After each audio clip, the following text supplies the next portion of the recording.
Welcome to my channel Tanbika's kitchen. আশা করি সবাই ভালো আছেন। আজকে আমি আপনাদের সাথে শেয়ার করতে যাচ্ছি মিষ্টি কুমড়ো শুটকির রেসিপি। এটা বেশিরভাগ গ্রামে গঞ্জে রান্না করে থাকে। এটা একটি খুব সুস্বাদু একটি খাবার। আপনারা চাইলে এটা বাসায় ট্রাই করতে পারেন। রেসিপিটা চলুন শুরু করি। রেসিপিটা প্রথমে প্যানে পরিমাণ মতো তেল দিয়ে দিবেন।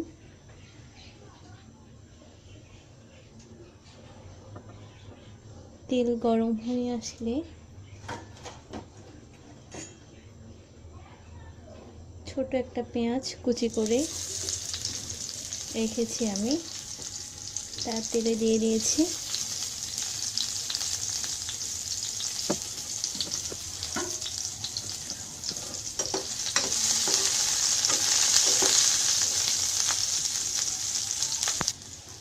পেঁয়াজগুলো লাল লাল করে ভেজে নেবেন। এবার দিয়ে দিব চিংড়ি শুটকি। চিংড়ি শুটকি আপনারা চাইলে এর চেয়ে বেশিও দিতে পারবেন, যেহেতু আমি মিষ্টি কুমড়া কম নিয়েছি তাই আমি 10-15টার মতো চিংড়ি শুটকি ইউজ করছি।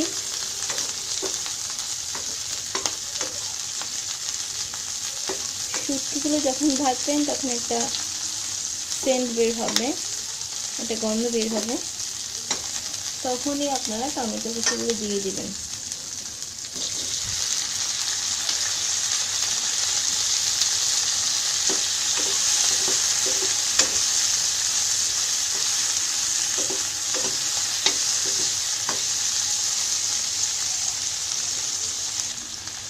এবার আমি দিয়ে দেবো মিষ্টি কুমড়া। মিষ্টি কুমড়া আমি এখানে চামড়া সহ নিয়েছি, কারণ এটা কচি মিষ্টি কুমড়া ছিল।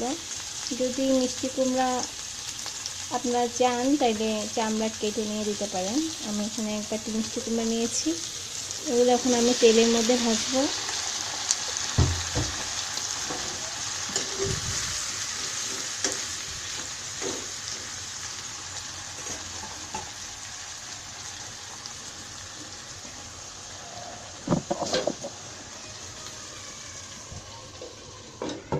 আমি ঢাকনাটা দিয়ে দিয়েছি।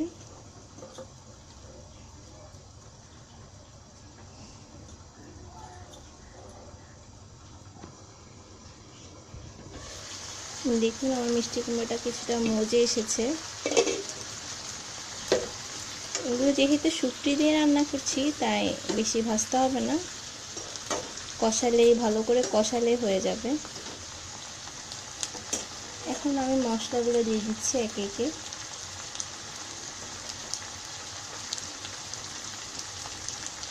হলুদ গুঁড়া 1 টিস্পুন,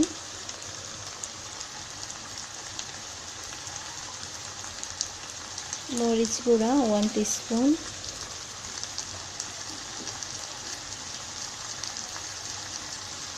ধনে গুঁড়া 1 টিস্পুন,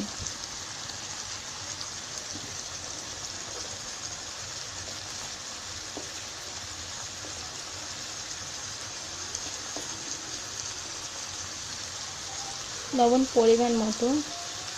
প্রথমে লবণ একটু কম দিবেন, যেহেতু মিষ্টি কুমড়া লবণ বেশি দিতে পারে না। যদি না হয় পরবর্তীতে আবার ইউজ করতে পারবেন। এবার এগুলো ভালো করে কষাতে হবে অল্প অল্প পানি দিয়ে।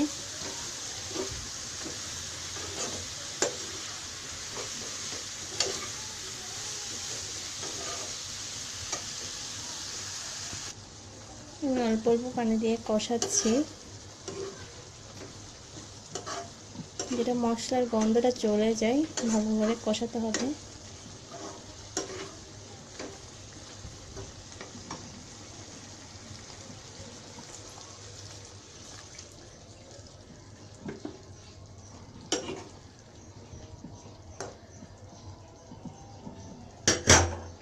কিছুক্ষণের জন্য ঢাকনাটা চেপে দিচ্ছি যাতে ভালোভাবে কষে যায়।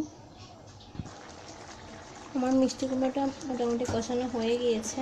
এখন আমি দিয়ে দিব 1/2 টিস্পুন চিনি। চিনিটা একটা অপশনাল বিষয়। আসলে অনেক সময় দেখা যায় কি মিষ্টি কুমড়া লাল হলো তার মিষ্টি হয় না। চিনি দিলে মিষ্টি কুমড়াটা ন্যাচারাল মিষ্টি মনে হয়। আর যারা চিনি পছন্দ করেন না তারা চিনিটা বাদ দিয়ে দিতে পারেন।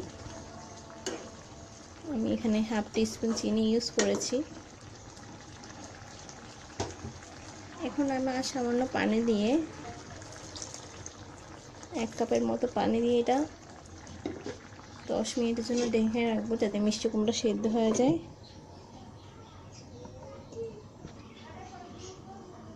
কিছুক্ষণ পর পর দেখবেন, চামচ দিয়ে নেড়ে চেড়ে দিবেন যাতে নিচে লেগে না যায়। মিষ্টি কুমড়োটা প্রায় হয়ে এসেছে। আমি এখন দিয়ে দিব ধনেপাতা কুচি।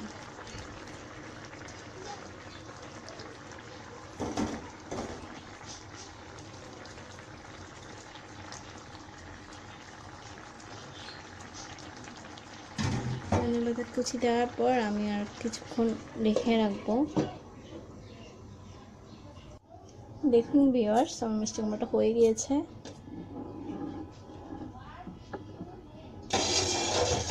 দেখুন এরকম শুকনা করবেন, বেশি ঝোল ইউজ করবেন না, এতে স্বাদ নষ্ট হয়ে যাবে। আপনারা দেখতে পারেন এটা কেমন হয়েছে।